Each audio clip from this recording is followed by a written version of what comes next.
Okay, good morning. It is April 25th, 2024 at 9:16 a.m. We are meeting with IAFF to start open contract negotiations. I'm Nikki Powell, interim HR director. West Marino County Administrator. Adam Harrison, Fire Chief. Aaron Gilmore, Public Safety. Debbie Bowers, Assistant County Administrator. Janice Floyd, Interim Deputy Director of Human Resources. Tamika Williams, Business Operations Manager. Nick Grady, IAFF, 4131. Josh Hunter, 4131. And on Teams, Kristen Huel from the County Attorney's Office.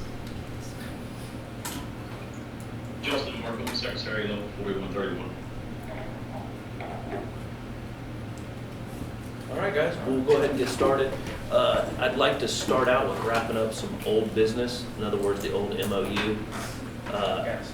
Yeah, and before we get started on that, are you looking, and it appears you are you looking to change anything on that MOU agreement in the contract negotiations that we're opening now?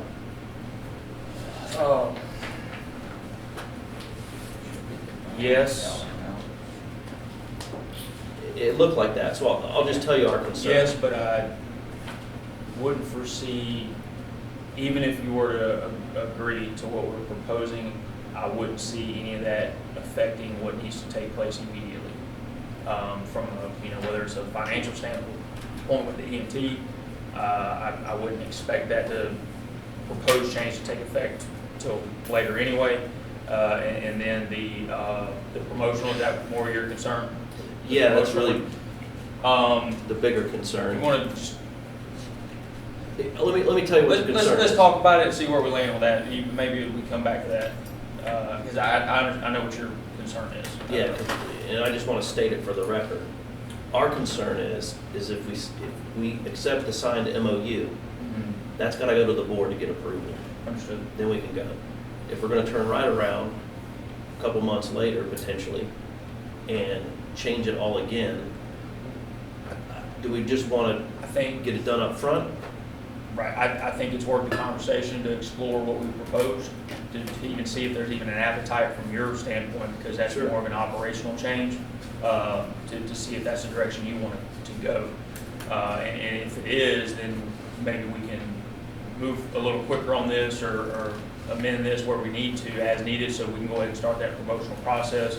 Because you're right, we got an expired list, we're behind on it, we got to get that going. So, but there's the operational aspect of that, and then of course the financial consideration. But as far as the operational side goes, if you have that appetite, maybe we can bust that out.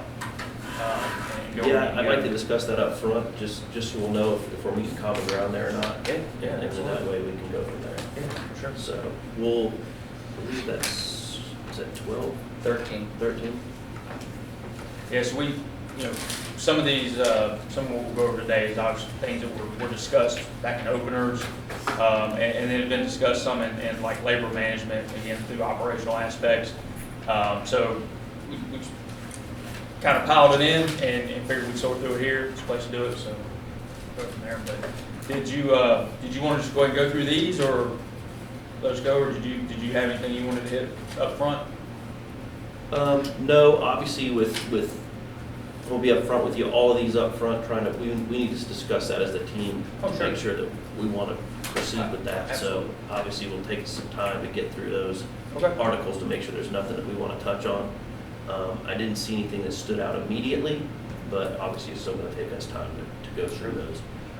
However, I would like to, I guess, go immediately to the current MOU and make sure we're not intertwining things there. So if we want to discuss how you would look or like the promotional process to go, or the things that you're wanting to change. Okay, well, then we should jump to that article. Yeah, article, yeah. Okay. All right, so promotional, it'll be Article 13. Let's jump to that.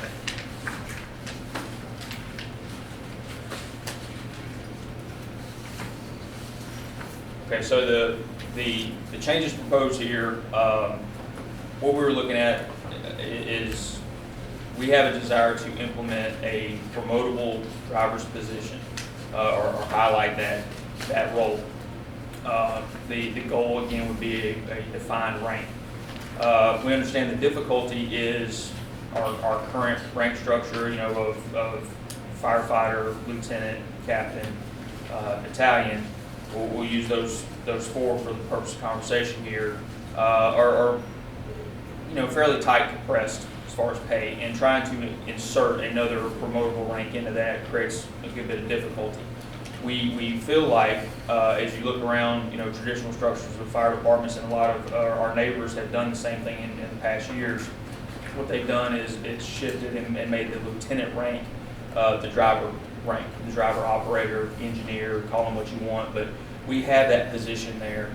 With some of the growth that's taking place in the department with the use of captains, now on the actual line rather than just serving the administrative role, that kind of helped pave the way for that. So what they've done is basically just restructure or rename titles. So you would shift the company officer role of the truck would become a captain, and then you would utilize the lieutenant as the engineer of the truck. That would also be obviously your step-up officer, cuts down your overtime, stuff like that. It's a practice that we currently follow, but those are defined promoted positions. But utilizing the pay structure that currently exists is the idea and the goal behind that. So then you got to figure out that also it assists a bit because we already have a promotional structure for the existing ranks. So you don't have to create something brand new, but you do have to amend some changes in there. Obviously, the fire chief would have, I would imagine, have much more heavy hand and ideas about what he wants to see out of that process. So we're obviously open to that. These were just some recommendations along those lines. And then, of course, it may take some time because you need to consider too. You have to look at your current staff, right? How many current operators do we have? Are we utilizing? Are we being too constrictive here to where the pool is way too small type of thing? So I know that's something you got to take some time to look at. The same as transferring, if you convert lieutenants to captains, it's kind of the same boat. We had recent promotions to company officers, and they wouldn't fit within the realm of time served type of thing. I think that's okay because you're just restructuring at that point. And then those prohibitory factors are in place for a person who promotes to a lieutenant or becomes a driver. They would still need to serve that appropriate period of time before they would be eligible to promote to a company officer. Same with a current lieutenant who transfers to a captain would still need to serve that time and grade as a captain before they're eligible for PC. So you still have those barriers in place which are important to create that longevity and seniority. So that's the concept here. There were some things, our last bargaining session a few years ago, it got kind of rushed there at the end. We were all hustling, trying to make it happen, get it done, right? And I think, Chief Harrison and I, since he's been in office, we've definitely identified several items where we're like, man, we dropped the ball on it. Not him, but the union at the time, administration at the time, we kind of dropped the ball on this by not really doing due diligence and saying, how is this going to play out, in the long term? So we've had to make some changes, which brings us to the MOU that's on the table, right? So anyway, that's where some of these, you'll notice some of the changes in here that we did propose as far as the qualifications. The proposals behind that are not to diminish the qualifications in any way, shape, or form. It's understanding that over the years, certain of these certifications were not required, and your pool, your staff, did not obtain those because of the requirement. A great deal of folks have what I refer to as the coursework, but maybe those certifications are not quite attained yet. So if that's a priority for the administration, and I think that's not an issue for them to be attained, but if we're to move forward with something like this, there would obviously need to be a period of time where they need to be given to get those. Trying to go into it right away, you're not going to have a valuable candidate pool at all. So that's what's reflected here with some of these proposed changes. I'm trying to, let's see here. One thing I know I did include, which is perfectly fine, we do have, currently we have a dual house operating in Pensacola Beach. I know the plans moving forward would be to add additional houses. The local feels like there's a great value in determining, in terms of span of control and rank structure, that house captain position is valuable and is necessary. So that was a question from the membership. Well, if we do this, what happens to the house captains? How do we designate that? Well, you just simply designate that by assigning an incentive associated with that specifically. And I think that's a valuable way, or a positive way to do that. It assists the fire chief, I think, would give him more authority in saying, assigning personnel where he deems they're more appropriate to be, rather than, oh, well, I hold this rank, I have to go here, you don't have a choice. It allows him to say, no, you're the better person for the job, you're going to go here, and it would also allow him to determine that however he sees fit. Frankly, that's how that should be. So to cover that little portion of it, that would be our recommendation there. I don't believe, and then there, of course, there reflects some of the other changes that were proposed before about going to the in-basket exercises. Yep. I feel like that would still comport just fine if we were to, because obviously we're going to make the lieutenant the driver operator. That process has to be amended to reflect those specific job functions as they do with anything else. I feel like the in-basket portion allows you to cover that because you have that leeway to set up those scenarios. So the rest of the changes that are in here just reflect the previous discussions. I think that was really it as far as that. So What I see, and I think the hurdle we need to figure out here right now is what we're talking about as far as lieutenants, captains, and changing that dynamic. That's going to be a budgetary thing. right.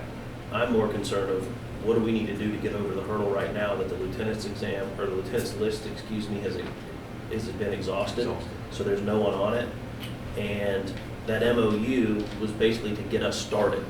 How are we going to start that process? Obviously, we have to go out for bid. We have to figure out how we're going to put people in those positions, give them the study time, so on and so forth. From what I'm seeing that you guys have now, you're actually wanting to change the years, conditions, all that other stuff, which is not in that MOU. Right. So this would change who could apply for that position currently. So if we go the way the MOU is written, we're still going to be at the 5-year mark. We're still going to have all the old credentials that is not currently what you're wanting to do. And that is the concern over here is, do we want to discuss this and change this again now with the MOU that you have to update it to this, or do we want to wrap it up in the entire? We don't want to go to the board twice on the same thing and then 2 months later turn around and say, hey, we all changed our minds again and now we want this. That is the concern there. So what's your perspective on that?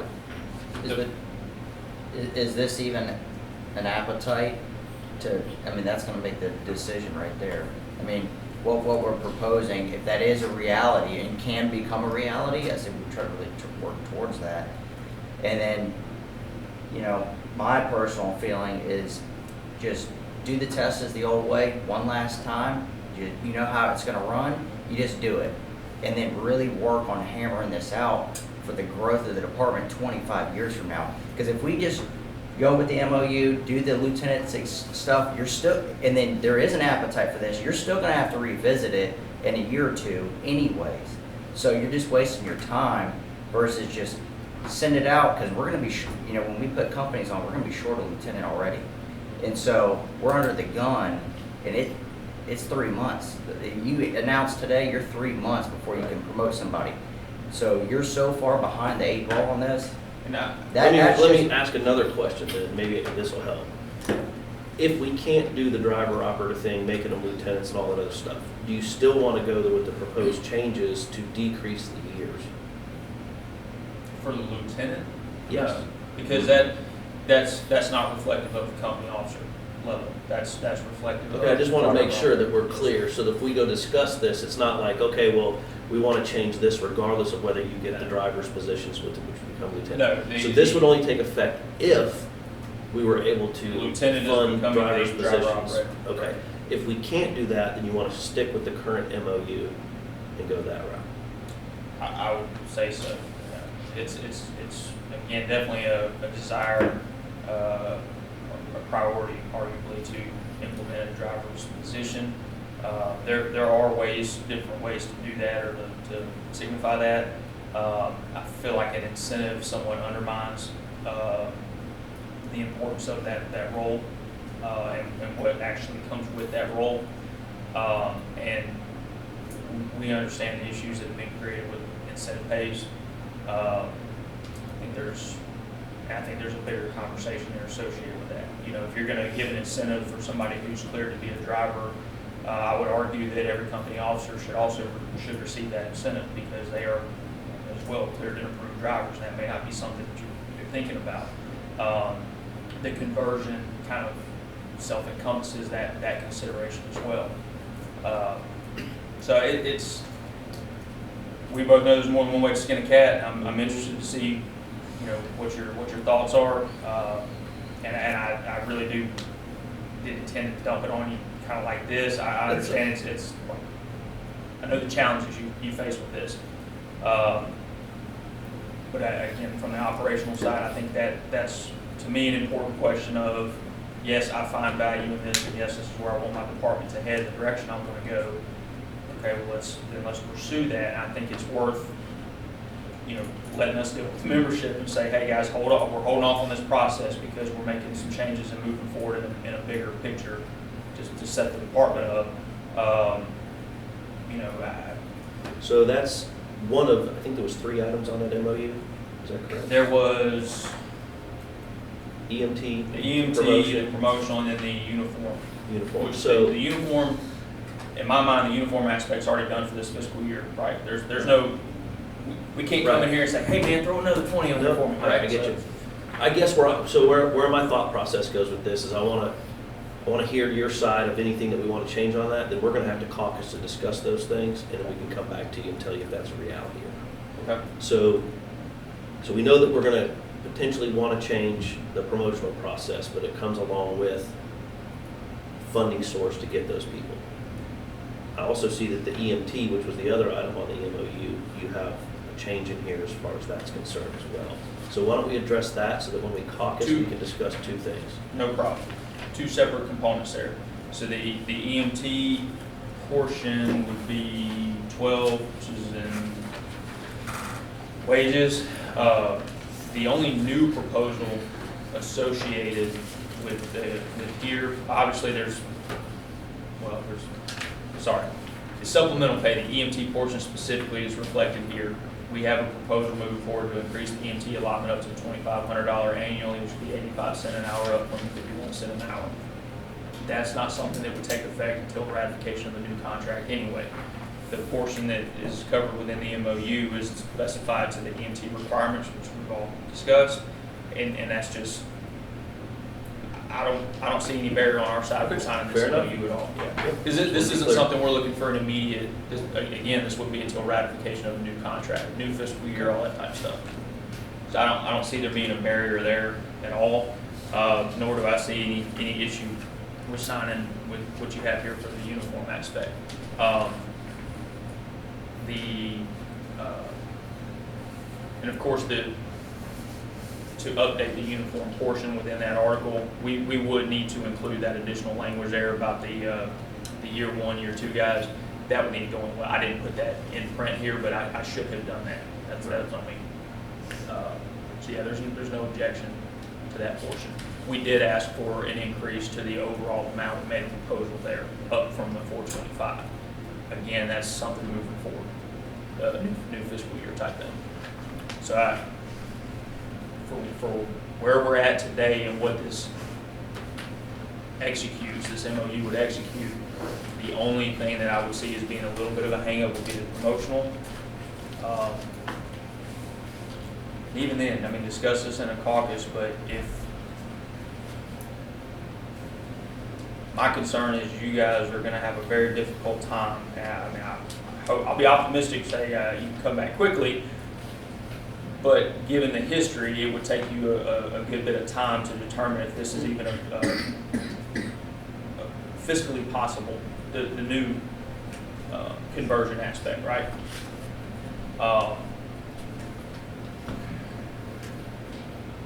We know we need to get moving forward with that process. I consider this, I mean, even if you move forward with this process, now you sign this and you jump on it right away, I think your testing and stuff, all that can be wrapped up probably, what, August, late August, somewhere in that ballpark. I'm gonna think out loud for a second, that's what's the Yeah. problem here, but 4 months. if we went with the MOU that's currently signed, By the end and of those people September. got promoted, the article that you're wanting to change, just like any current lieutenant, they would be bumped up to the captain as you propose it anyway. So delaying that MOU wouldn't sacrifice anything at that point. You're right, we would need to wait just to see if this is what we want to do for sure. That's Just- what Yeah, I was saying. there's no sense in, right, I'm with you, okay. All right, can you give us a second, we'll talk about it? Sure. Come right back. Do you, okay. Yeah, We're I'm on sure. a tight clock, I know that, and I just want to make Yeah, sure we get it'll be brief. Okay. It'll be brief, just want to have a quick conversation, make sure. We'll I'm not step out, of it's turn. easier. Okay, sounds good.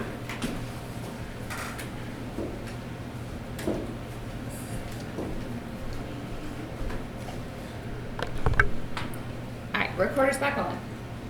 All right, guys, so during the caucus, we've come to the decision that if we would like to continue the MOU as currently written, we'll proceed with that, and then this will come up for discussion as we move along. You guys good with that? Yes, well, Yeah, if you would just pass that MOU over so we can just verify everything that we talked about. And if it was as we discussed before, we'd like to proceed with the MOU, go ahead to the board, get that taken care of. And then we're not gonna give you an answer today as whether we can go with the plan of putting lieutenants as drivers and all that other stuff.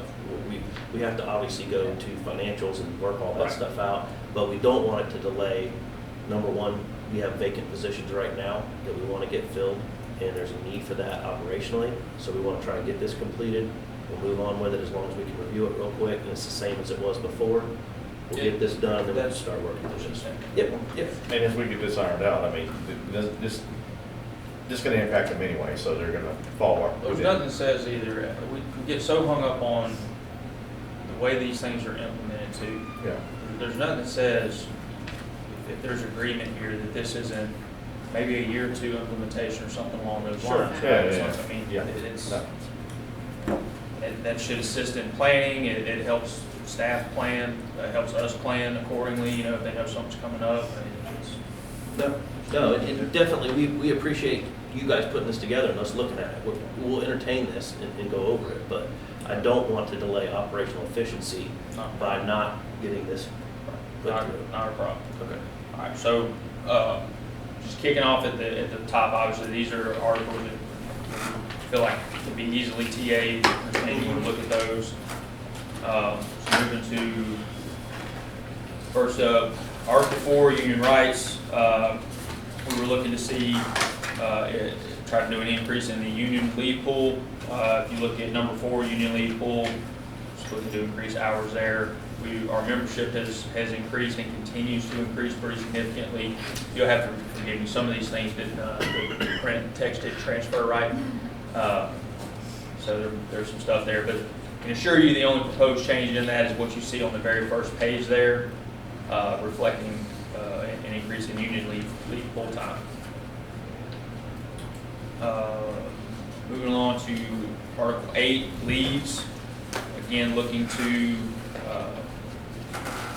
see slight increases there in the. Can we back up 1 second? Yep. On that one? Which one? So, Article 4, All right. union leave pool. Yep. So you went from 120 to 240, and the 360 to 720. And you said, once again, I heard you, just confirming, that's the only thing that changed on that? Correct. Okay.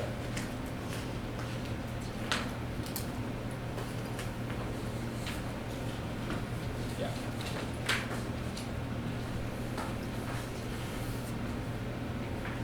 Do you know how much y'all use currently? I don't have the number on hand right now. We're typically very frugal with it. Right. I feel like there's a lot of instances, actually, I don't feel like, I know for a fact there's a lot of instances I have burned personal time rather than using the union pool time when I could have used the union pool time. And it's a practice that I should get away from and use the pool that's there. It's just that, you have that concern of, again, knowing like negotiations are coming up and you never know, you guys are all so busy, it's hard, how hard it is to schedule. Knowing that all our board happen to be on one shift, so if we need to use time, we're gonna be using big blocks. So we try to be frugal with it, but with the increase in size of membership and roles and responsibilities, that's where that increase is coming from. Fair enough.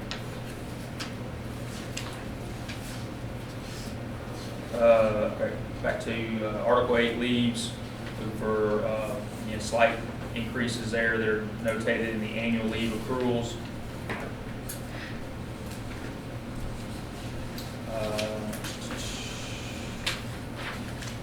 Can you explain to me how you came up with those numbers so it'll help me? They're just increases. Okay. Now the daytime one, we've always had that argument that the daytime should be a 9-hour instead of an 8-hour accrual for that first spot there. And again, I think when you play that out, if daytime, it's essentially a shift a month there. It would still take your beginning year person, it would still take 2 months to accrue 24 hours of a partial shift off at that point. Whereas the current setting is like 3 months to get your partial shift. It's just an improvement on benefits that exist. Okay. And again, a lot of this is too, what we're looking at is ways to improve benefits, to assist competition as far as recruitment aspects. There's a scramble, just like there was years ago with EMS. There's a scramble of how can we improve things to be competitive. So we're trying to look at several different facets of how are we going to compete with the city of Pensacola, with Crestview, Holly Navarre, Midway, and with the shifts that we work, the 4896. The travel aspect, your range for job competition actually grows, because that's, people are willing, I'll drive 2 hours to work, or maybe even 3 hours to work because I'm there for 48 type of thing, because they have the opportunity to rest and recover. So it's a good thing. It's kind of a double-edged sword, but it does force you to look at a bigger pocket. So how can we be competitive? We're only turning out so many folks out of the fire academy. We're not currently, we're not really recruiting. I don't know that anybody's really recruiting certified firefighters. We're not stealing them from other organizations. And again, I don't know that any department's really doing that right now other than South Walton. We did.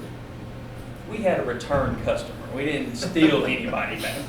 Well, you have to get them back. Yeah. We got them back. Because we did stuff right the first time, they came back. One, right? We're about 3 or 4 now. They came back. Yeah. Even before my tenure, you have Scott Walther, you have... God, didn't count. Oh, now we're not going to count certain people. Okay, fair enough. In this environment, the most recent that I would consider with the current economic climate environment we're in would be one that I'm aware of, right? And that was, I think he returned based on operational tempo. It really, he likes our culture, the way we do business. He realized the grass wasn't greener on the other side, and he wanted to come back. Which is great. That says a lot for the department. And that's our, at this point, that's our selling feature. And we stand above and beyond any of our competition in that regard. I would argue that any day. We need to argue that one. We need to argue that one. Correct. But these kids nowadays are what do you give me for it? They want to know. They want to know those questions a lot more. So it does present a challenge, So anyway, Okay. Back to it. Moving to Article 10. So I did want to point out real quick, on your statement, you have Article 10 listed, but then you presented. Didn't scratch that off. I'm sorry. we definitely have an Article 10. Apologize. So if you'll look at the second page, 10, we added D, mandatory overtime that results from daily staffing shortages will result in bargaining unit members' hourly rate of pay to be 2.5 times that of their regular rate of pay. And mandatory overtime resulting from a declared emergency shall only be compensated at 2.5 times the standard rate of pay until the initial recall period is over, and that will be determined by the fire chief or designee. So the idea there is I think we try our best to stay away from mandatory overtime, but we have to acknowledge that it can cause, it sometimes is a necessary evil, and it causes really an unfair set of circumstances for the individual being mandatory. We feel like this is a way to assist in that burden that gets placed on that member. There are currently avenues in place, so if a person is able to, I'm up on the mandatory list and I know for a fact that this day is this massive conflict, I have a pre-scheduled vacation, whatever, I'm flying out that morning, it's on that member to take that responsibility and set up, like, hey, I'm gonna swap with Josh, he's gonna take my mandatory this time, that drops him off the list, and then I'm still in that spot, So it's not, there are avenues already in place to assist with, some of those extreme circumstances. But at the same time, we know this is necessary evil. Also recognize that it is our job as I was writing this, it comes to me that, we have a declared emergency, we have a hurricane coming in or something like that. There are those mandatory recalls, if you will. I didn't want there to be a loophole for guys to say, Chief made me stay over because we had a storm coming in, that's mandatory, I get 2.5 times, Those are unique situations. And in the event of a declared emergency, a hurricane, where we know that there's going to be this long-standing event, and an entire shift or something is held over, and they're working a full additional 2 shifts, maybe some 2-3 shifts, whatever. There's that kind of 72-hour window, right, where we're expected, it is our job, you put family and home on back burner and you're expected to be here for everybody else. We know that's what we signed up for, and that's fine. But we also recognize that there's additional funding that comes in from the state. Just like our counterparts that come and assist us to run calls, we understand that they're the way that they're compensated. And we also have that built in our contract as well. When you're deployed, the way that you're compensated for that deployment. Again, just provide a little extra benefit for a member in those extreme situations. But again, it's not to be abused. It's understood that that is part of our job, that we're expected to be here in those situations. But again, it acknowledges the fact the sacrifice is being made during those times, but it's not an indefinite, again, we have a hurricane, God forbid we have, a nasty one over here, and it's weeks of downtime type of deal. The overtime that results from our normally scheduled work and shift work, as we get days and weeks into the event, that's standard. That's not, I don't want that to be misunderstood, or you think that we're trying to get double and a half on every overtime hour. That's not it. I'm talking about that initial, impact range type thing. That's what I'm looking at there. So that's where that comes from. And that is a fine line there, Nick, to be honest with you. I'll give you a great example. The last storm that we came through when we upstaffed. Mm-hmm. It's not a mandatory overtime. We ask for people to come in.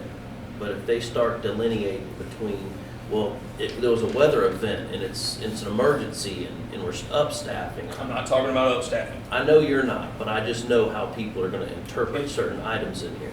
If there's an appetite for this and we should add language or to further delineate that line or clarify that line, I think that's a great idea.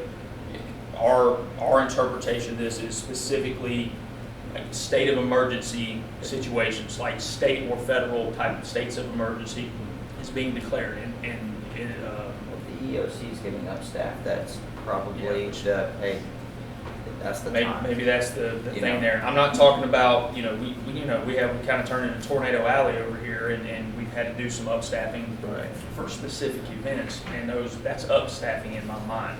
I don't recall, it may have happened, but I don't recall us having to mandatory significant numbers of people for those situations.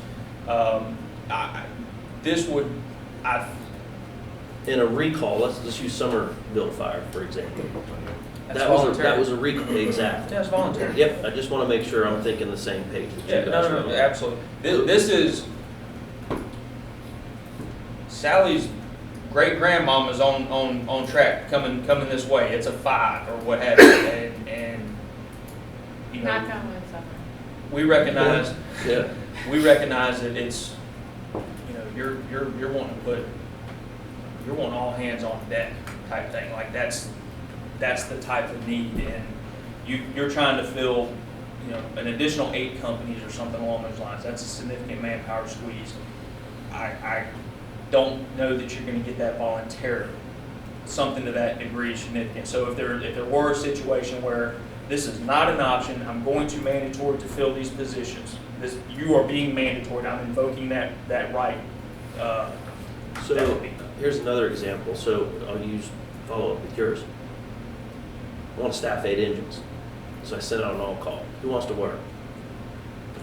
I want 8 engines, but I only get 5 people worth calling back. Well, now I got a mandatory 3 other engines. The other 5 people are going You to don't go, want wait a people second. staying back and get mandatory. Exactly. I understand. Exactly. So I hear what you're saying. Maybe we can come back with something to figure that out, and a little more clarification or something. So we'll give it some consideration. Okay. I had a question. So what about those who volunteer to go on teams elsewhere? Is that considered mandatory overtime? No, those are deployments. What about the people who is covering you? Is that mandatory overtime? I would assume those are outbound positions, just like any other vacancy that's created. We'll try Now, and see it would what be we'll say. nice if it was billed that way, I guess. I don't know. You'd have to ask the emergency management expert over there about how that works, but He's not here today. the former one. Thank you, Adam. Okay, so jumping into 12, wages.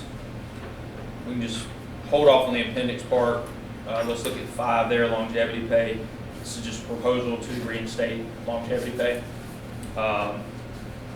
Something, and again, checking around, there are a lot of departments, not just locally, but across the state that have reinstated implements of that. Again, just looking to restore. We're not looking to go away from, obviously reduce it. We have a very small number that still get it from years ago. And there's also quite a bit of us who just missed that window that has put in some time here. So proposal for that. Moving down to supplemental, as we previously discussed, there's a proposal to increase the EMT, annual EMT. There's an additional workload assigned to EMTs now in the way that we run medical calls and the reporting that's associated with that. And as expected, as we evolve, the industry evolves, you expect that workload to increase some. So that will reflect that, and also tie into the previous work that was done for the paramedics. I believe that was covers that, and then the following page reflects the proposed wage appendix that we talked about in opener, we presented, got you a copy recently. So again, this is that for consideration. I don't know if you guys discussed that much after openers or not, but Because you didn't email me the document until 2 weeks ago. Yeah, so just, The what they did, paper they was cleaned on up, the they table. cleaned it up, just put that in there, because that's all they did. Sorry, behind. Yeah, So that's so done. paramedics, Nick, that was just cleaning up what's already been done in MOU, right? That's just correct. That's memorializing what's actually existing now, so. that's correct. Yeah, and then Question. the strikeout. I'm sorry. I did a strikeout on the EMT. That reflects what was done with the MOU, EMT requirement. I can tell you, and we'll brush over it later, but going back. Actually, that strikeout needs to move further up. So the MOU language, You're in the paramedic that's, section. so- that's what should go into for EMT, with the exception of, The MOU language, like, just you want to leave the pay higher in this one. Well, there's also that sentence before the last strikeout on the EMT, That that needs to be sentence before included needs in to be strikeout. struck out as well. yes. The MOU language, just don't I change the- did, I missed that previous sentence, you're correct, that would need to go as well.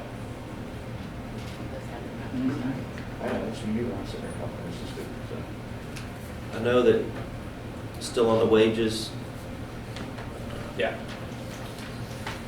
under special assignment pay, Mhm. the water rescue is looking to implement. Let's see.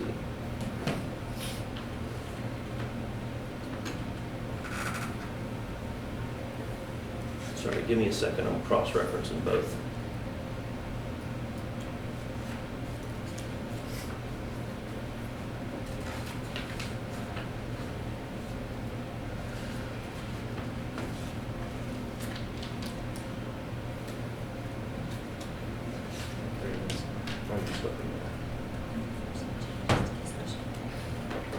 Is that what you're looking for? Yeah.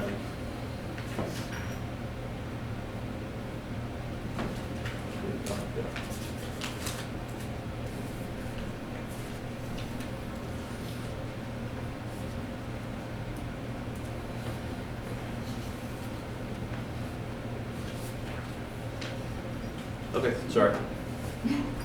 Just clarifying some stuff on my end.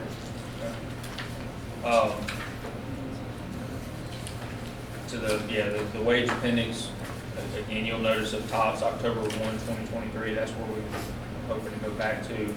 So it's easy to follow, you have the state minimum wage up top, and then the corresponding columns with each is where we would propose to be at, and we would like to step this out throughout the upcoming contract.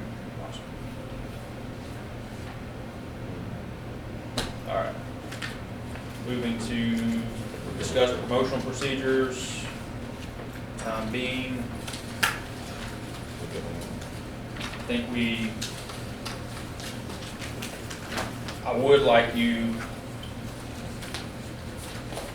so not changing the years, but well, I guess this is irrelevant now, we need to stick with the, just, never mind. Okay. Frankly, I think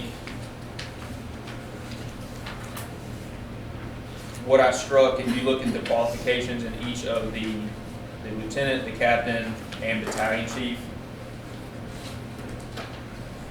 is a either clarification or restoration of the way the processes were previously. And I feel like that was something that got jumbled up there at the end of the last negotiating cycle and kind of just shoved in. So I would like you to consider that. Tell me what your thoughts are there. I do have a question in reference to those additions, where it says if you, under the qualification, it's under all of them, but for lieutenant, item 12, it says state fire officer 1, course completed, or what you're. So what I'm saying is, previously you have your class, you have your coursework completed. That's been the requirement. There was confusion as far as, because again, last time we finished the last contract, we were trying to go right into a cycle, and there was the concern of, hey, we've essentially added this change here, this certification, your pool is fixing to do this, and it was like, no, the coursework, that's the goal there. So, can I stop you there for Yes. a second? Just because I want to make sure that we're using the same terminology. What you're saying is, instead of having the certificate of Fire Officer 1, in other words, from the state fire college, you're a Fire Officer 1 certificate. What you're saying is all you have to do is complete the course work. You don't even have to submit it to the state. You just want to complete the course work, which is a one-sided sheet with multiple different things, the sign-offs. You've completed all the classes associated with it, with obtaining that certification. You just paid the money and took the test for that certificate. So- you've obtained the education and, you know, taken the Yeah, classes. I'd like that reworded, and once again, we can work on it on our end. I would Okay. say all completed classes associated with Fire Officer One, instead of saying That's fine, yeah. coursework. To me, coursework is, the coursework for Fire Officer One is that sheet.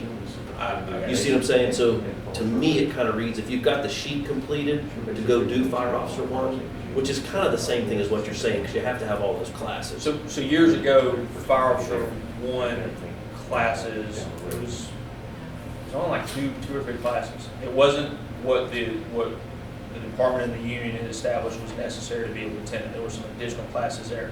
As the state amended that, basically that set of classes became what is required for the Fire Officer One. So that language, that was the reference. You have to have the classes that you need for Fire Officer One, that's what you need for promotion here. And it's just gotten kind of lost in the mud there over the years as far as the language and what the actual interpretation is. We realize that it's difficult for HR when you're charged with setting up a promotional process. Well, it says Fire Officer One. I don't see any certificate here that says Fire Officer One on it. Well, no, I'm just supposed to have these half a dozen A classes that are with it. You can have a bachelor's degree sitting here, and that's fine. I'll give you bonus points, but you don't have this, you know, that type of thing. And so we understand that.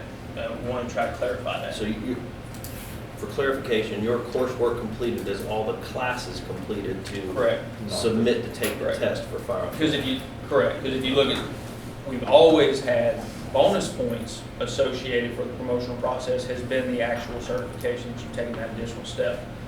So, and that's been the kind of the argument in the past, like it would be redundant to give bonus points for something that's required.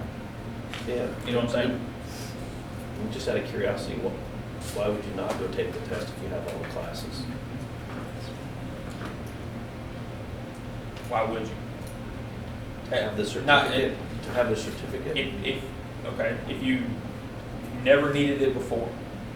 And again, for lieutenants, if you make a change, you want that appropriate time for it to be understood that you have to go do this and get that done.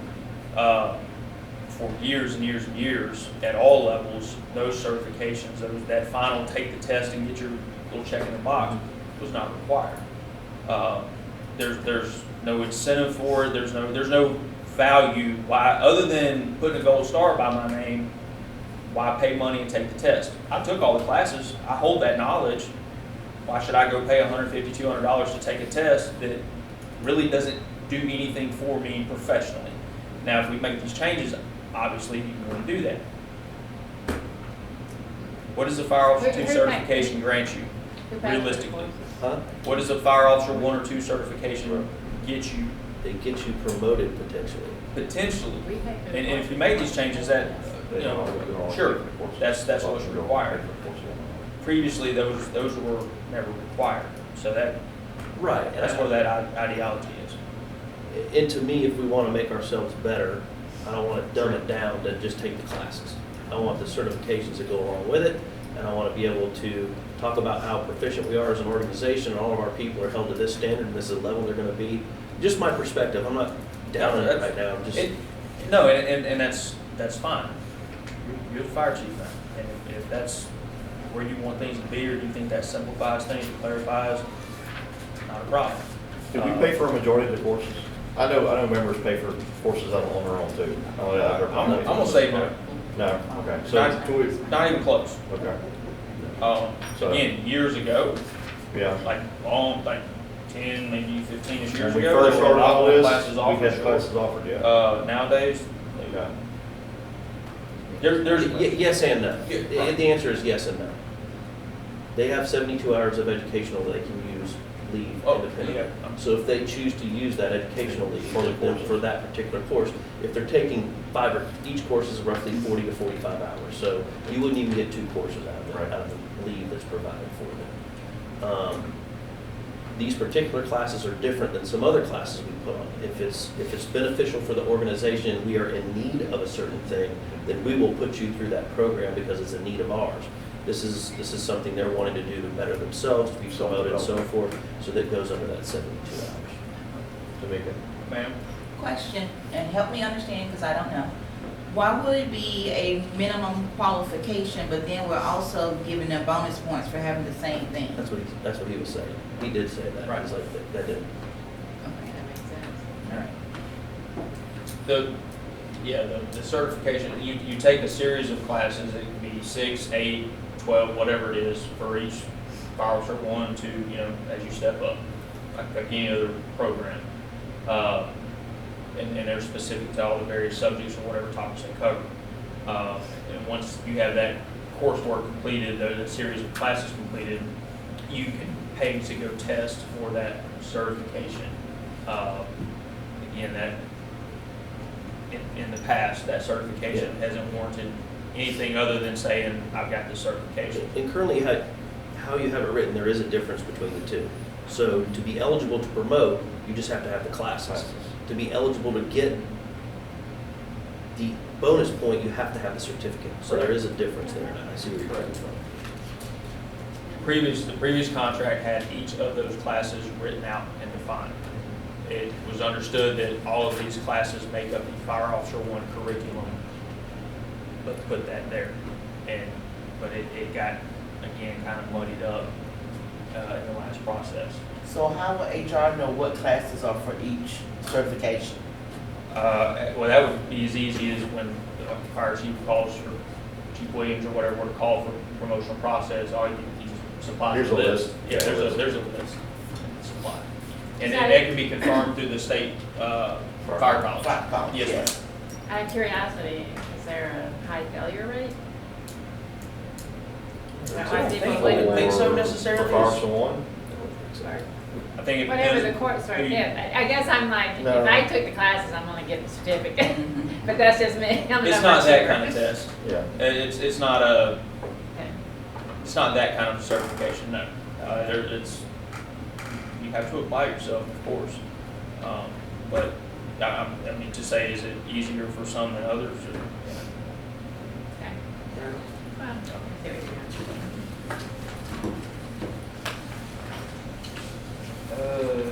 see what you're And again, the other things we discussed were just the stuff within the MOU. There was the rest of that. All right, 16, miscellaneous benefits. Our proposal there, the first one is on. Back up one more thing. And I did see that you're wanting to take the EMT out of the Yeah. battalion chief. Oh, yes.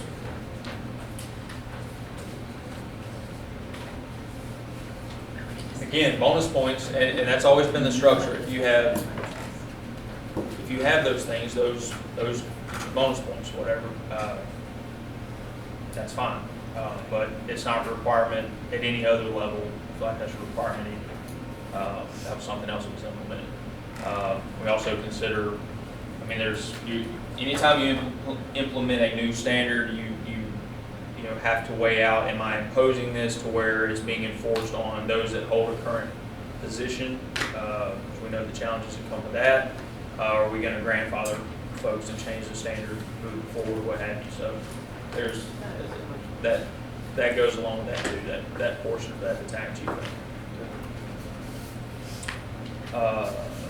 Do you have any other questions there? All right. So 16, miscellaneous benefits. Look on the second page there, under C, that has to do with uniform allowance. Proposal increase there. And of course, I failed to include the other components that were in the MOU. Chief had a plan as far as how to assign uniform allowances for it's the first 2 years, right? First 2 years. First 2 years, and I think that's a good idea. But again, we all know costs have gone up over the years. The uniform allowance in this place has been $400, I think, since the very beginning. I think we can argue inflation 4 years ago. So there's that, and then if you would look on the last page, I added D at the end, and again, this is just the county shall provide life scan screening to all bargaining unit members on a biennial basis, and one blood screening on an annual basis. The county maintains the right to contract the employee health clinic to perform screenings, provided the services are commensurate with the aforementioned programs. LifeScan is kind of a name brand, but they've become really the top tier in terms of preventative screenings specific to public safety workers, especially firefighters. LifeScan is definitely pricey, and I think some of the you can kind of build your program based on your budget with them. But we do have an employee health clinic that has a physician and PAs, and I feel like we could probably explore that and at a much better deal, get maybe some additional services that would offer some preventative measures. Prevention is always the best. Catching things early is always the best. The One Blood that I referenced there, again, is kind of a name brand. One Blood specifically offers, it's like a 100-panel blood sample test.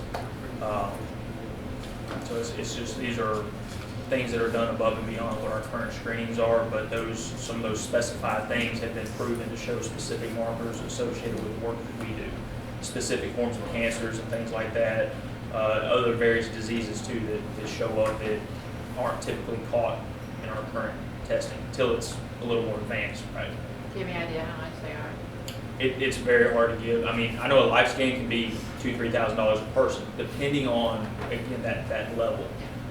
Some of the things that are offered in there are just included in ultrasound, like thyroid ultrasounds, stuff like that, gastro ultrasounds. Those are things that can absolutely be done at our clinic. Previous PAs down there have tried to work with their former companies and say, hey, medically we're recommending doing these things. The research is there, and you know it comes down to the dollar. So yeah, that's where that's at. Again, I think that's something that would probably need to be researched and looked at. But that some type of implementation of this will be a significant commitment to the health and safety of the guys. Yes, ma'am. Question again, because I don't know. Your primary care manager could refer you to blood screening, and I mean, it may not be LifeScan, but they won't do preventative screening if you request it as your primary care manager.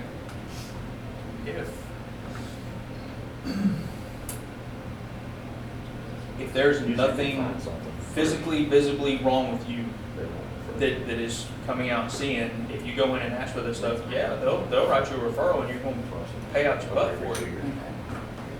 So it's not covered by your benefits.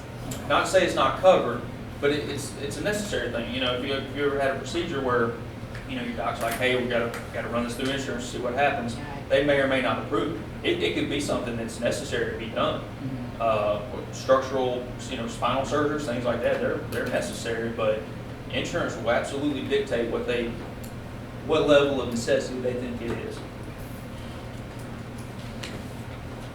And Florida Blue doesn't seem to really care much about if you're a firefighter or an office administrator or whatever. So, anyway. Okay, now moving on, 19 to holidays. Looking to see, years ago, individuals, you know, as you are all aware, we don't have a choice to work on holidays. If you're assigned to work, you work. You're supposed to. You can burn leave, right? We understand that. However, years ago, there was that benefit where if you worked on Christmas Day, your holiday pay came in at an increased amount. Right? So there was that thank you for working on this day. We would like to restore that or twice. But I know there's some semantics when we say, hey, you should get double time for working the holiday, and it's like, well, you are getting double time. You're getting your regular pay and you're getting your holiday pay. So it's I guess maybe it should say double and a half. It's you're looking for that extra benefit. So right now you're awarded 12 hours for a given holiday. So let's use Christmas as an example. Let's say I was scheduled to work Christmas. I show up and work Christmas rather than just receiving 12 hours. I would receive 24 hours of holiday pay because I'm working that day. There's that added benefit of working the physical day that's there. Everyone else that's off receives their normal 12, their standard 12 hours as everybody else does. That's what's meant by that language. And then at the bottom, number 3 there, Did you intend to, sorry, did you intend to remove the, maximum that's listed? I'm sorry, the maximum for what? The holiday MOU that was approved, has holiday leave in it. Sorry, it's blurry. Holiday leave in lieu of pay may be banked up to a maximum of 160 hours each fiscal year in accordance with current BCC policy in 1902. No, ma'am, that would have been a mistake. Apologize. Again, we had to convert this file over, and there may be some things that are there, If you so. converted your contract, then you didn't have the MOUs incorporated. Well- This is an MOU. Right. Okay. The bottom, we felt like the bargaining member said we permitted the holiday roll, the 96 hours. Is that, you see that at the bottom? I was talking about 1902.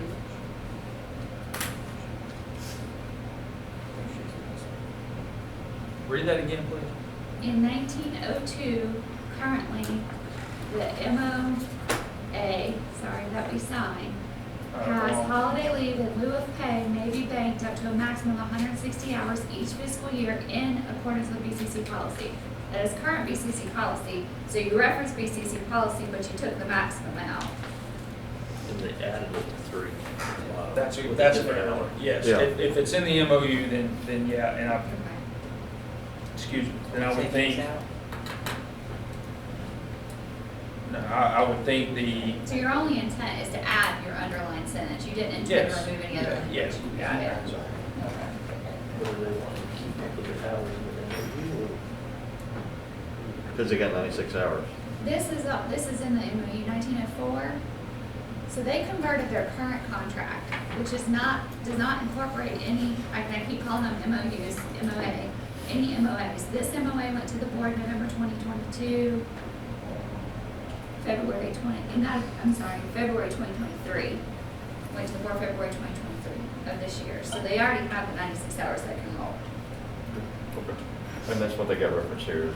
Yeah, so that's not a change. That's actually would be incorporated because it's already an MOA. MOU. It just needs to be more or less. Memorialized in the contract. that's just memorializing for the new contract, right? Yeah. But, right, So when we redo this calendar, Kristen incorporates all the old MOA language into the new contract. that's what Yes. should happen, yes.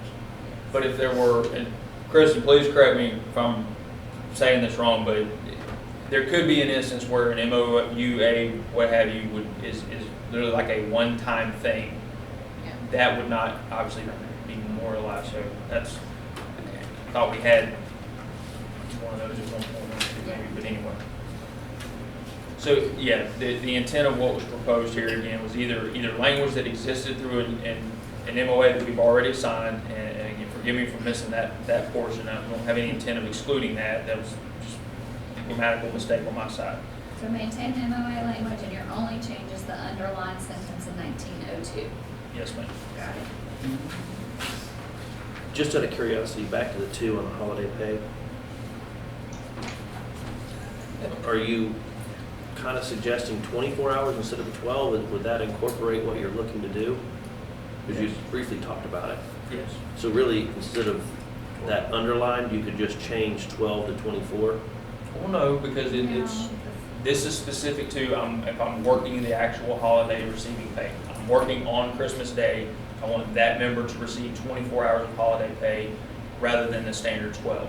Everyone else who is off shift, not working, would receive their straight 12 hours. So again, there's a benefit for working on a holiday again, because holidays, as you know, have become a bit of a nightmare in terms of staffing.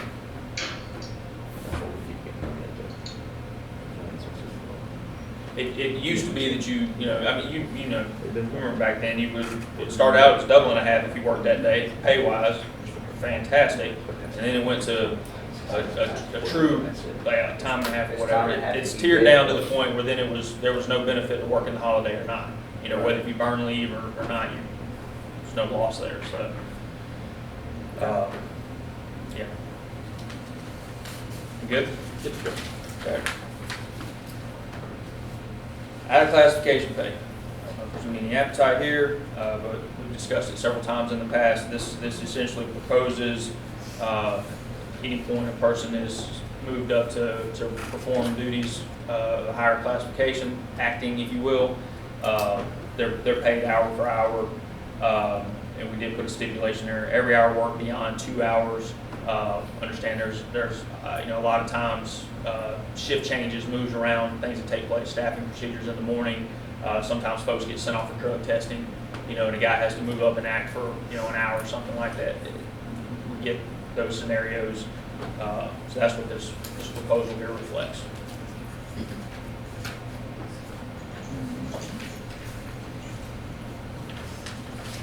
Chief, Yeah, give me 1 second. flipping over there.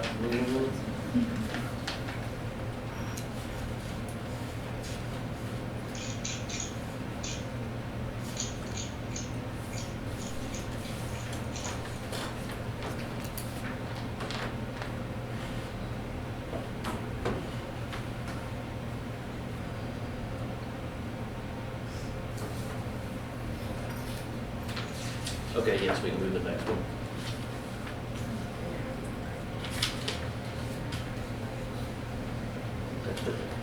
Oxford.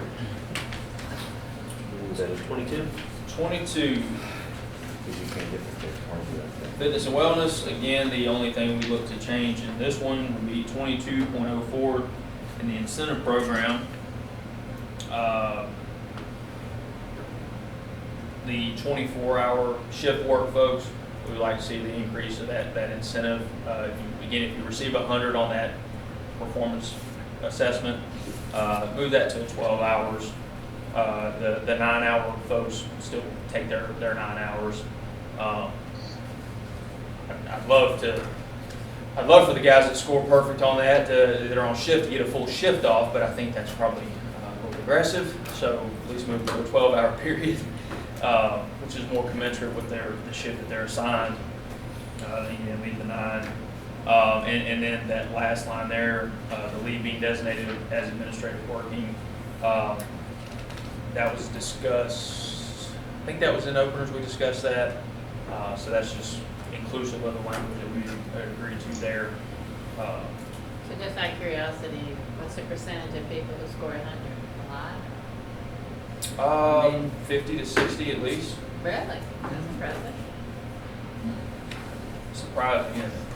A little bit. I'll bet the sheriff people can't do that. I mean, it's easy. Well, I would invite you to do it one day. I am no longer in college shape. Well, that's the good thing about this, you don't have to be. You can be any shape. You can just take the test, you don't have to necessarily pass That's it. right. But it's actually not what you see, it's not the dragging the hoses, it's not any other stuff, it's that you get a grip test, you do, Yeah, there's you hold this thing and you have to pull, see how much weight you can pull, and then it's all put on graphs depending on your age and stuff, so it's not as physically demanding as you would think. It's do It your measures best. different aspects. There's a I take cardiovascular back my portion. impressive. Well, there's the cardio portion that ends up catching you. Most of us, Body composition's another one. body composition, yeah. There's Used to have to do sit-ups, they changed to, it's a plank, like a timed plank. Most people are 2 minutes or longer that you have to plank. Yeah, so I mean, flexibility is another one, they measure your flexibility. It knocked me out. You gotta, you hit a certain age, you gotta limber up before you go in there. You can't just run in there cold. The cardio portion will catch you because you're on a heart monitor, and there's that max heart rate associated with your age. And as you get older, that rate drops. It seems a little counterproductive, but yeah. Challenging for different reasons. Okay, but you're right. All right, so that's it. We understand there's a lot of ask overall here. And like we said earlier, understand the challenges of we know the physical impacts and the challenges that are there, right? Some of the things here, again, we get it, but we know that there has to be some significant and substantial change take place, especially if we're going to move forward with the department, the growth that we need to. If we're going to retain the folks that we have. Our cadet program has been phenomenal, in my opinion. I know it's been, well, administratively, they've had to fight to get some stuff, make things get done and move, but that's been our lifeline as far as our ability to bring in the folks that we need. To keep that going is going to be important, but I also recognize, when you get a group in that class, we have a group that I think we filled out every spot in the class, so that's easy. They're ours technically, unless they want to stroke that check. But the classes, the self-pay folks, there are viable candidates there. We did lose, unfortunately. We lost 2 and a third's coming, I guess, sometime soon, of existing staff, and they were leaving for various, reasons, what have you. But those were folks. 2 of them had been are drivers currently. These are 3-4 year or less folks. One is like a year and a half, maybe 2-year guy. That's going to happen. That creates, really where we need to pull from this current cadet class that are kind of up for grabs, if you will. They're free agents. Maybe the best way to look at them. Well, Pensacola, Crestview, Midway, Holly Navarre, everybody there. And most of those departments have instructors at that academy as well. So, they're bird dogging and hey, we're only hiring 2, and I want the best 2 out of the class, and that's you. And when they can sit there and go, yeah, Scamby goes to a bunch of fires. We all know that. I'm also going to start you $2 higher an hour, and there's this and this and this. You're not going to be able to pull those folks away. Right. Not all of them, So just look to the future. But I know not to be rude, the typical song and dance, we got to talk to the board and see where we're at. We know all that part, but I would really like to hear what your thoughts are. Do you like any of what you see? Do you just it's going to look real good going through the shredder in a little while, or where's your head at? I think it's a little bit of both. I think there's some things we can be open to. There's some things to be a little bit more of a challenge. I'll tell you what I do appreciate. I do appreciate preparation and presentation. Because I tell you, all the time when we walk in union negotiations, it's just like this. Usually it's, can y'all print this for us, or you didn't get that. So I really do appreciate the preparation, the thought, and the presentation. I think it helps me, certainly helps Chief, and that's going to take us a little bit to go through all of these articles. But I think there's some things in there that I'm certainly open to, some things that might be more of a challenge for us. But we need to sit down and run some of the financials, some of the especially compensation type of stuff. You see what the money's going to look like for some of those things. But I think it was very well thought out, very well presented. And I think the Chief asked some good questions. And we'll get together and we'll go through them. And when we come back in, we'll be able to do the same back to you guys. And again, I think it's all concerns that are on my plate. I don't think you brought anything that I didn't think you were going to come to the table with, so none of it is really a surprise if that's what you're asking. I do have a desire to work on some of those things. How hard I can make that push, I can't answer quite yet. But I do take value in the things that you brought forth, and they're some of my values as well. So we'll see how that will work out. I will throw a couple things across the table just for you to consider as we kind of move forward. I'm sorry I don't have it in writing, but they're fairly easy. One is I'd like to eventually, when we come back, just discuss the comp leave payout time for the county. Currently, we're about 2 weeks separate from county policy as to the time that we're doing it, and it is causing a little bit of an issue. So maybe. Not payout, it's you all have the extra 2 weeks to use it. Y'all get to use it by the end of the month versus payout. I thought we had addressed all that, Angie. I thought we did too. Because it used to be specified dates, and the last contract cycle, Is that in Article 10? yeah, we went back to, in line with the county, like where you guys said that, I thought. I thought we did as well. Not because we had the same issue last year. I'm trying to find the article. I'm almost I certain remember Which last article is year. it, Tamika? Yeah, 'cause I thought people had to send an email in. Yeah, they Yeah. send email. Well, Yeah. last year came an issue to where they had to use it by like the beginning of the month. And there were Well, folks that had leave By the first pay scheduled. period in September. Yes, ma'am, which ended on like 9/2, something Mhm. like that. It was just And that weird thing. last year was an issue because the clerk's office wanted to pay it on the second payday That instead was of the it. third. Okay. The clerk. I know we So, had issues. there was 3 paydays in September, and the language in the contract says, I believe, By the first pay period in Yeah. September, I do believe. or the last pay period, something, but they paid it on the second instead of the third because there were 3 paydays in the month. So we won't have that Already. issue again I just then? wanted there was an issue. That, there should, if there's only 2 paydays, there shouldn't be an issue, because it's always the first pay period, use it. A lot of that issue, and I think we resolved some of that issue too by the MOU with the holiday leave. The problem that we had, I remember this, was we had 2 firefighters specifically, if I remember right, that had worked additional overtime, planning ahead. They knew that they had trips that they were planning on taking in September. They worked overtime and banked that as comp responsibly. One had actually, one of those that you said came back, is one of those guys that had come back. And we paid it Didn't out. have a lot of leave, right? So he worked the additional hours, comp, some rolls around in September, and he thinks he's planning on using this. He's already got it in Telestaff banked out, and then We that paid it anomaly out. happens where that first pay period is the beginning of the month. It's like, we It's- did our job, we paid you out, and he's like, I'm screwed, you know?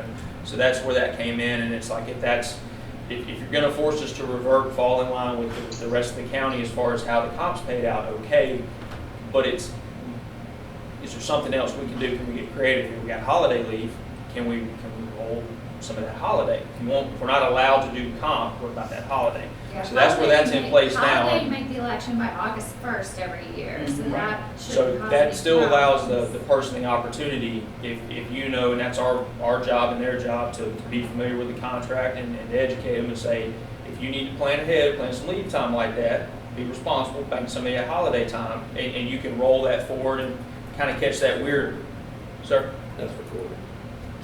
I don't, I hope they listen to it, that would be Yeah, me too. outstanding, I'm Okay. glad, if they call and ask, hit the play button. And they can Out of the take the horse's holiday mouth, if right they here, work. you know. But they can use that lead time, you know, we want to go hunting, go to a wedding, whatever it is they're doing in that, you know, those. So the contract language for compensatory leave says, all compensatory leave accrued as of the first payday in September will be paid on the last payday in September of the fiscal year. Mhm. What happened last year is the clerk's office was paying it on the second payday instead of the last payday because there were 3 paydays in September, Mhm. which doesn't typically happen. You took your 3 paydays, you have 3 paydays twice a year. We haven't had 3 in September. And then Okay. So those unfortunate circumstances led us to an issue. It was a, yeah. yeah, so Okay, fair I'm enough. unsure how But I many do we feel had like in that's- September this year, but we could get that information out. And then the last one, and really just look at it as far as budgetary wise, currently we're doing all the promotions for lieutenant, captain, chief, all in the same calendar year, all in the same time period for the most part. And that is a massive undertaking on our part. And we're probably gonna try and come back with you to see if we can work that out in different years. In other words, on the cycle, do 2 one year and 1 the next year, or something of that nature, just not to bounce it off of us. Yeah, I So understand that. That was something that was discussed either in the last contract or maybe the one before. And I feel like we'd offer that. What's your preference? We want to break that up. And previous administration or 2 was concerned about, I don't want to have to do promotions every single year of some degree, some group. Now, obviously, times have changed if that's not an issue. I would think in terms of budgeting, knowing that I need to budget for promotions annually would be easier, you know, Right. but, And just to be honest with you, as you stated earlier, the department's getting much larger. And Sure. for the current staffing, obviously the admin staff with some off-duty battalion chiefs kind of put that program together. But as we get larger and there's more and more people coming in for those promotional tests, that same amount of people that we have hasn't changed in the office. No. So trying to do that same process with a very limited amount of people is becoming extremely demanding. So we're gonna potentially have to go outside to pay someone to assist us with that program. And trying to do that in 1 year with 3 different people, I'll throw an arbitrary number out there, $50,000 per testing appointment, that's $150 in 1 year, versus if I spread it out, it's just 50 per year or offset different years, and it's a lot more feasible for us to look at that in a budgeting aspect. So anyhow, that will be for further discussion, but I just wanted to kind of throw it on y'all's plate that we're kind of looking at that. Okay. So, I didn't know if you guys were gonna bring anything today or not, or if your intent, I mean, obviously you discussed those things there, but. yeah, the things that I discussed, and honestly, a couple of them were some of the same ones that you brought to the table. And if we can agree upon your language, we may not introduce ours, because they're kind of intertwining to a certain degree. So I prefer to look at yours, because I think some of them are plausible to the ones that I have. I don't have nearly as many as you both brought to the table as far as changing, because y'all is monetary amounts on a lot of that stuff. So anything operationally is what I'll be dealing with. Anything financially is something that Nikki's gonna be looking into. So I don't think Nikki has those answers for you today. Nikki, did you have an opportunity to at least put a relative cost on what that was? Preliminary, you're looking at 1.5 million for just the first year's request.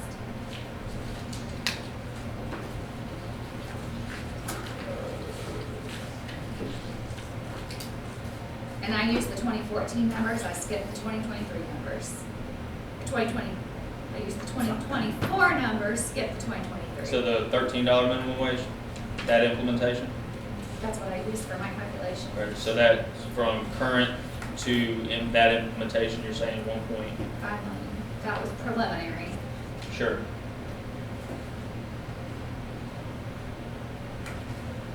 Did you cost out beyond that? Yep.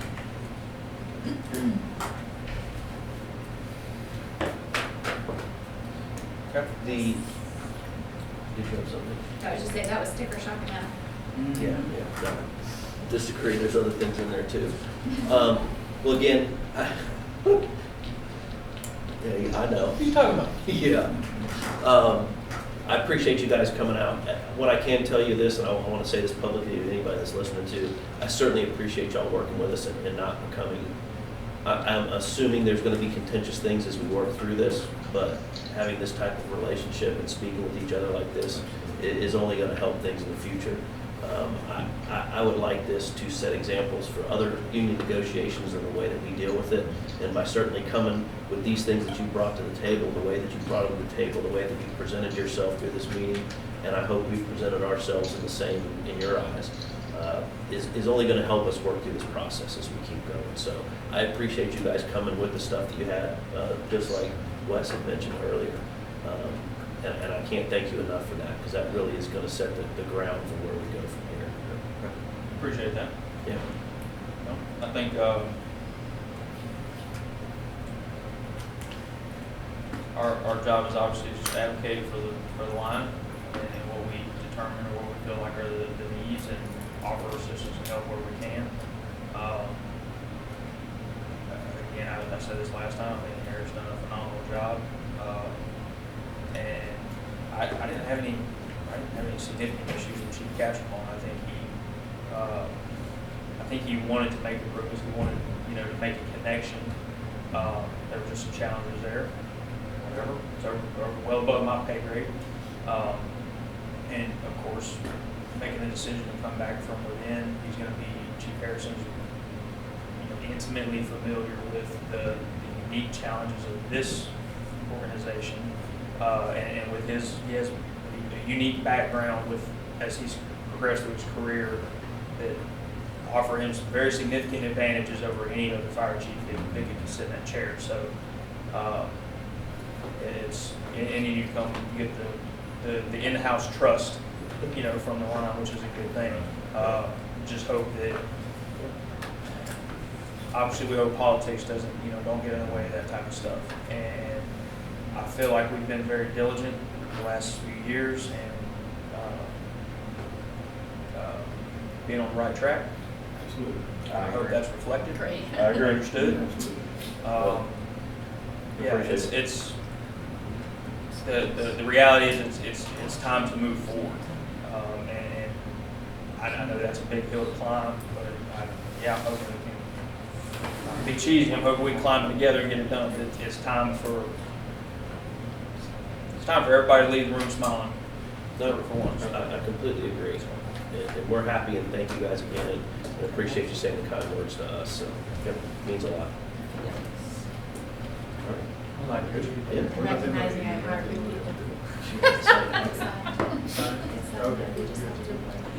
Is there, is there dates?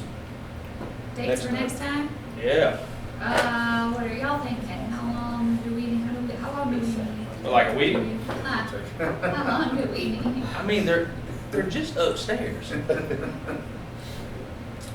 No, seriously, I think we could.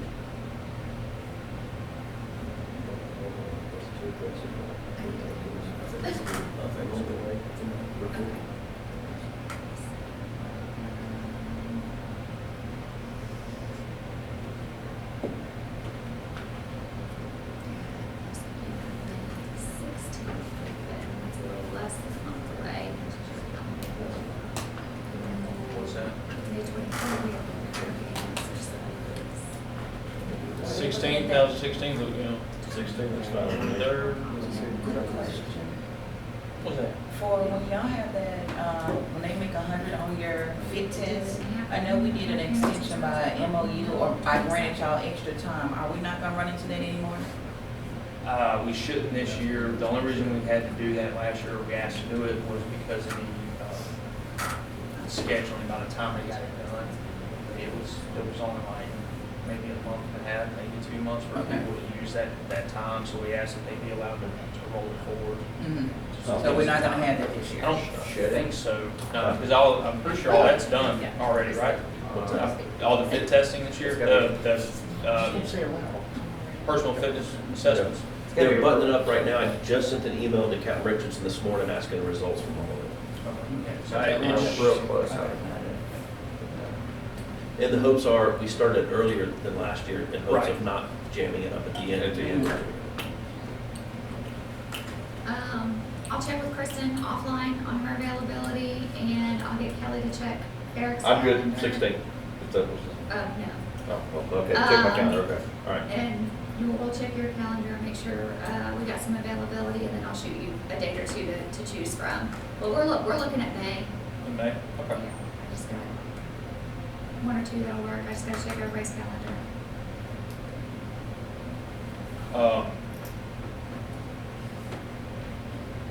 I know you guys have other sessions today. Is this just easier on you guys to come down here, or? So, for her to come down here? a lot of times we're squeezing you guys in between, so like if this one date worked out, I'd be squeezing you in between two of his meetings. So it is easier, he can pop downstairs, pop back upstairs. Today, just, some things actually got canceled, which is Okay. why that second availability opened up. So one of y'all were scheduled first, and then we added the other one, but, if we had done all day, we may have done public safety, but that wasn't the original intent of today. I got you. Okay, no problem. I was just curious. Yeah, usually it's squeezing in between other meetings, and it makes it easier. We don't have to have somebody on Teams, we can be in person. Just real quick, when y'all meet with new members, y'all come down here for the orientation and meet with them? Okay. No, we typically have to hope to catch them at public safety sometime. I don't know that coming down here and being involved in the HR orientation is really the appropriate thing. They have the stuff down here they need to focus on. can definitely have some recommendations as far as the HR orientation. There's things to maybe focus on a little more with some of the newer folks coming in. We're seeing a lot of issues where they don't understand the FRS, the retirement, the elections and things like that. They don't understand some of that stuff, so I don't know if maybe a little extra emphasis on those items. It's fine, we cover it, usually, but anyway, typically once they're finished here, they have that day at Public Safety Day or two, or what have you, and that's usually, That's where y'all trying to get we to. try to fit in somewhere in there, yeah. Are you still getting your notice though to come down here if you need to or wanted to? We have been, I would say in the last several months, or maybe in the last year, yes, we've been getting that, so in some degree or another, yeah. So that's Awesome. Thank you. Appreciate it, guys. Thank you.